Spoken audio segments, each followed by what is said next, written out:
In the quiet hills of Greenbrier County, West Virginia, in the winter of 1897, a woman was found dead.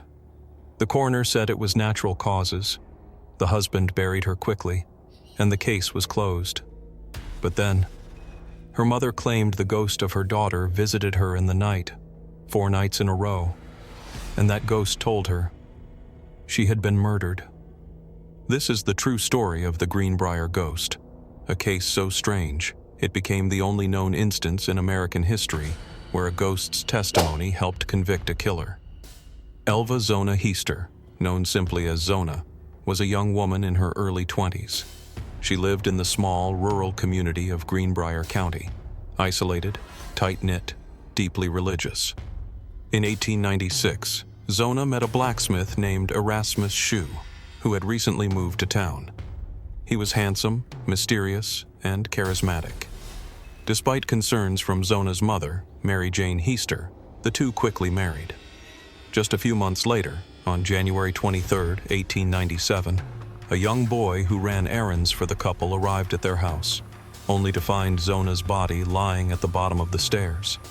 She was stretched out, arms folded across her chest, eyes wide open. The boy ran for help. Erasmus arrived first and carried his wife to bed. When the doctor, George Knapp, finally got there, something strange happened. Erasmus wouldn't let him near her. He clung to Zona's body, sobbing uncontrollably, and refused to let anyone examine her neck or head. Dr. Knapp, perhaps out of sympathy or discomfort, listed the cause of death as everlasting faint, and later changed it to childbirth. No one questioned it. Zona was quickly buried in a small cemetery, dressed in a high-necked gown and scarf, chosen, oddly, by her grieving husband. Zona's mother, Mary Jane, never believed it. From the beginning, she felt something was wrong, deeply wrong. She noticed how Erasmus had insisted on wrapping Zona's neck in a stiff collar and scarf, claiming it was her favorite, and how he cried, but never once looked her in the eyes. In the weeks following the funeral, Mary Jane prayed for answers. She begged for a sign. And then, the dreams started. For 4 nights in a row, she claimed her daughter appeared to her, glowing, pale, wearing the same dress she had been buried in. And each time, the ghost told her the same thing. "Mama, I did not die of natural causes. Erasmus murdered me." According to Mary Jane, the spirit revealed what had really happened. Erasmus had a temper. They had fought that day because she hadn't cooked meat for his dinner. In a fit of rage, he grabbed her by the neck, shaking her until her neck broke at the first joint. Each night, the ghost reenacted the crime, twisting her head in an unnatural angle. On the final night, Mary Jane said Zona turned away, walked into the dark, and vanished. She took it as a sign, and she took action. Mary Jane went straight to the county prosecutor, John Alfred Preston. At first, he was skeptical. A ghost testimony? Surely not. But as she laid out her concerns, not just the dreams, but the odd behavior of Erasmus, the lack of a proper autopsy, the scarf around Zona's neck, Preston grew uneasy. There were enough red flags to justify a second look. He ordered Zona's body exhumed. The autopsy took place in a local schoolhouse. Doctors were stunned to find clear signs of manual strangulation. Her windpipe was crushed. There were bruises on her neck. And, just as the ghost had said, her neck was broken at the first vertebra.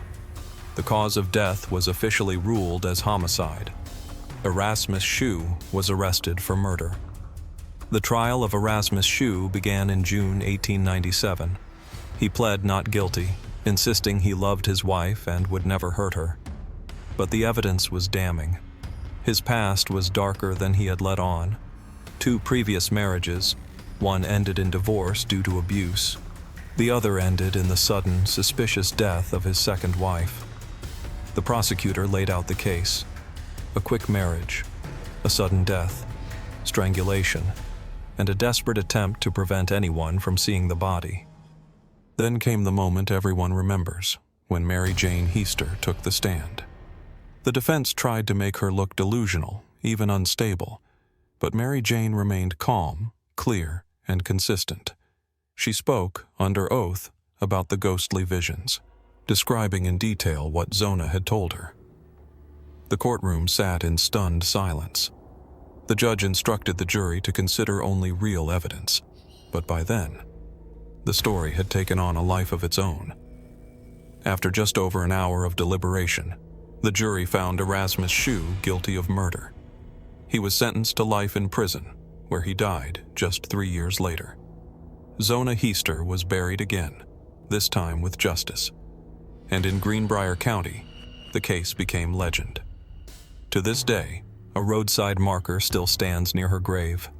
It reads, "The only known case in which testimony from a ghost helped convict a murderer." So, did Zona's spirit truly visit her mother?